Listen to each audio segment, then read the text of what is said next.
guys and MCU fans, welcome back to my channel.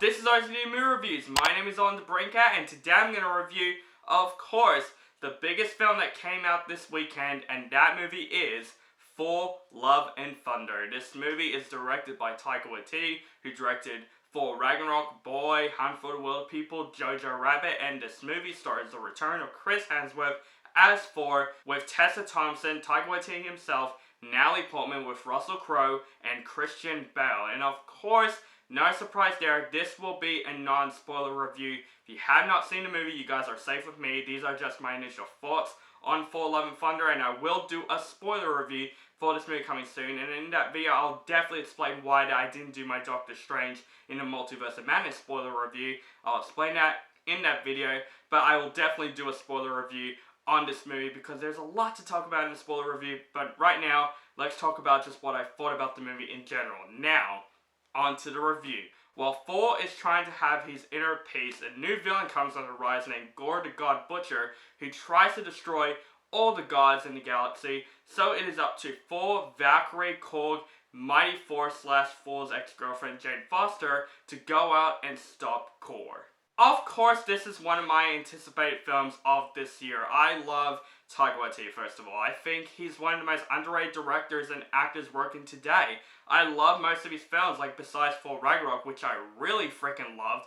I love some of his other films, like Jojo Rabbit, Boy, Hunt for the Wilderpeople. I think he's a very underrated director. I always find him very funny, and he's a good actor in general. So, after Thor Ragnarok, that I really freaking like, I'm excited to see what he can do with Thor, Love and Thunder. Until some controversy came out with this film. Some people love this film, some people hate this film. This film is definitely very controversial, and I would say that's mostly the MCU films that came out this year. Doctor Strange and Multiverse of Madness have controversy, and so is Thor, Love and Thunder. And I would say the TV series of the MCU has much better praise than the movies this year, which is pretty interesting if you ask me. But it doesn't change the fact that I was very excited for Thor, Love and Thunder because I love Taika Waititi as a director and I really love Thor Ragnarok, so I'm seeing what he can do with Thor, Love and Thunder.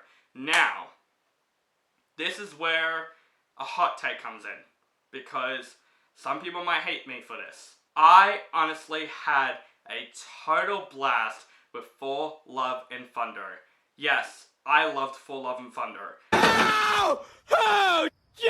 Ow! What the hell is wrong with you? Now, before you kill me in the comment section, I know a lot of people really didn't love this movie.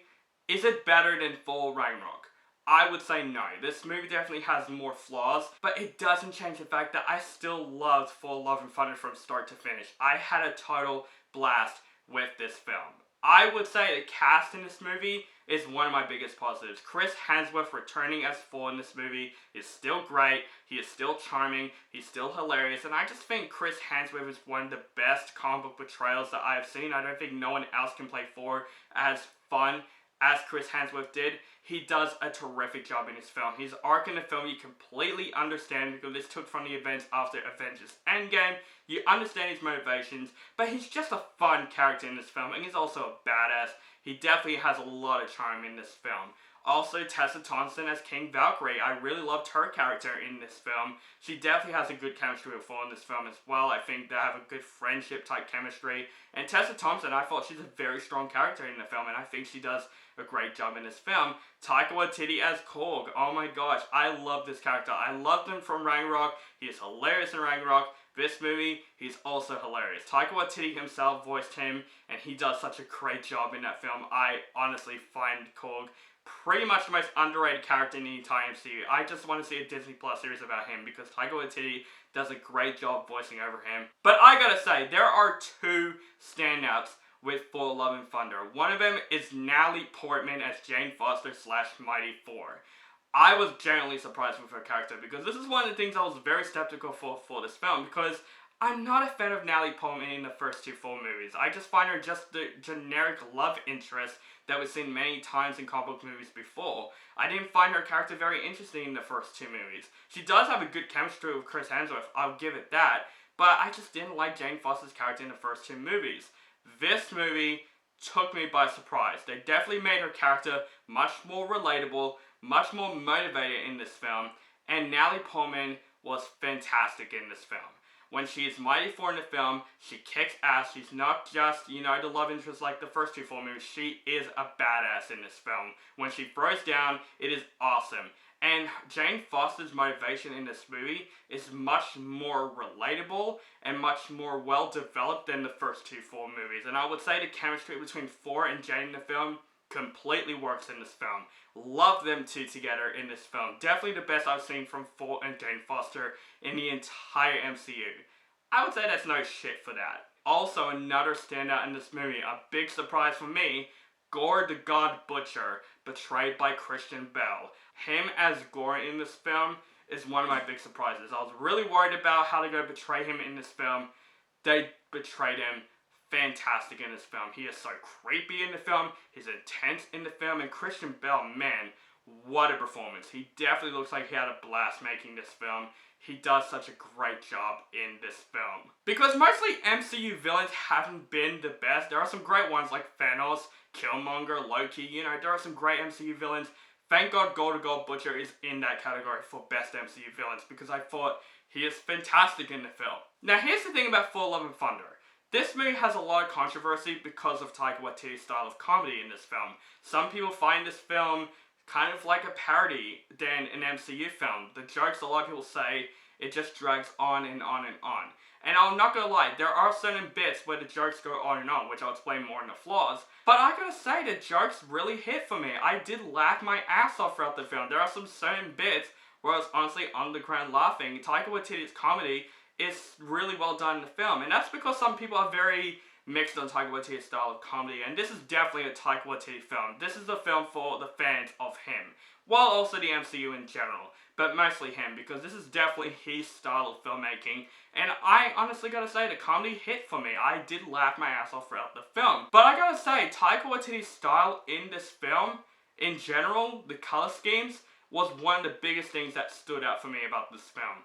This film looks beautiful. The visual effects, the whole color of this film was fantastic. There are some colorful scenes in this movie, but there are also some scenes that are involved with black and white that I find one of the most clever things that I've seen in the entire MCU. There are some certain bits in the film where it's shot in black and white where I'm like, that makes so much sense, and it adds a deep effect to that scene, and I thought Taika Waititi's style in the movie really took over more than Thor Ragnarok. I think the style of this movie is better than Thor Ragnarok because I love the look of Thor: Love and Thunder. And I would also say the action scenes are a lot of fun in this film. There's no surprise, the action in the MCU, even though there are some boring ones, the action is still a lot of fun to watch, and Thor: Love and Thunder just has so much fun with it. It's a fun movie that knows exactly what it is when it comes to the action scenes. There are some scenes that are so ridiculous, but you just can't help, for me, having fun with the action scenes. The action is a lot of fun in the movie, and there's not a single action scene where I'm like, I cannot see what's going on. The action scenes are filmed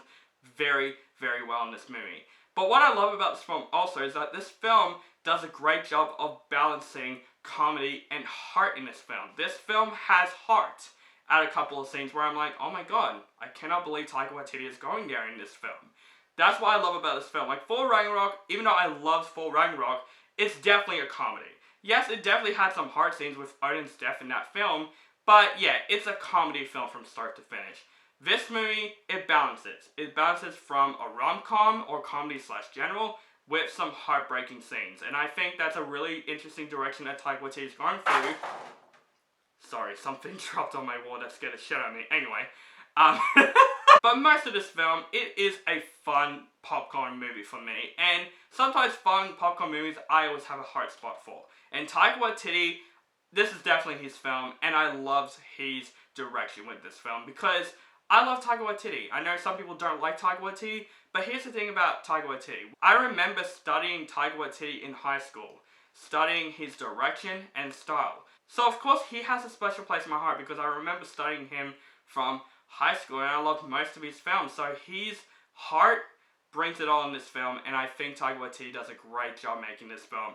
But I would say this movie definitely has more flaws than Thor Ragnarok, because I would say Thor Ragnarok was almost flawless. I had a blast with Thor Ragnarok. This movie has a couple of flaws. I would say there are some certain elements with Thor: Love and Thunder where the comedy does go a little bit too far, I'm not gonna lie. There are some certain bits where the comedy does drag on. Most of the comedy hit for me, but there are some certain elements where say there's a scene that's taken way too seriously, but it turns into comedy at the end, and they do that a couple of times in this film, and I felt like it didn't match the way the film was pacing. And I would say, speaking of pacing, I would say this film is a little bit too short. There are some things that I wish they could have explored a lot more with For Love and Thunder, especially that gore wasn't really that much in the film. I feel like they should give him more screen time if there's an extended cut for For Love and Thunder. This film was basically like an hour and 50 minutes long, and it really feels very rushed, especially towards the third act. And also, I would say there are some scenes where this film goes way too goofy. And it's obviously Taika Waititi's direction. It's obviously his style. Sometimes his style has flaws. And I think the goofy aspect for For Love and Thunder, yeah, there are some certain elements where the film goes way too goofy. And I'll explain that more in my spoiler review, because there's a certain character in this film where I'm like, okay, Taika Waititi is going way too goofy with some of the characters in this film. I get why some people are not fans of For Love and Thunder. Some people think this film is just way too goofy, and some people think it just felt like a spoof movie for Thor. I honestly don't feel that it's a spoof movie at all. This movie, I find it very, very charming and very fun. It's a movie that knows exactly what it is. If you want to see a fun popcorn movie, I think For Love and Thunder would definitely do that. It's not that I liked every single MCU film. There are some MCU films I didn't like. As long as this movie entertains me and makes me know exactly what I go in for, that's what I wanted for Love and Thunder, and this movie definitely bring that for me. Overall, guys, don't kill me. I loved For Love and Thunder. This movie was a blast for me from start to finish. I think the comedy balances well with heart in the film. The performances are great from Chris Hemsworth, Tessa Thompson, Taika Waititi, but Natalie Portman and Christian Bale, those two made this film a lot more fun. I still think Ragnarok is better than this movie. This movie has more flaws than Thor Ragnarok, but it doesn't change the fact that I did have a great time with For Love and Thunder, and I'm definitely going to see it again for my spoiler review, and I'm honestly really pumped to see this movie again, and thank God this t-shirt isn't a waste of money for me. I am going to give For Love and Thunder an A-. I know, this is definitely a hot take review because this movie is very, very mixed, so if you want to do something about it, let me know in the comments below. What do you think of For Love and Thunder? Do you like the movie? Hate this movie? Do you think this is better than Thor Ragnarok? Or you think Ragnarok is way better than this movie? Let me know all that in the comments below. Thank you guys so much for watching. That is my review for For Love and Thunder. Make sure you guys follow me on social media links down below. Facebook, Stardust, Instagram, Twitter, and Letterboxd. Keep contacting with me. And make sure you guys subscribe to my channel. Notified for more movie reviews and other movie related content. Thank you guys so much for watching. And have a nice day.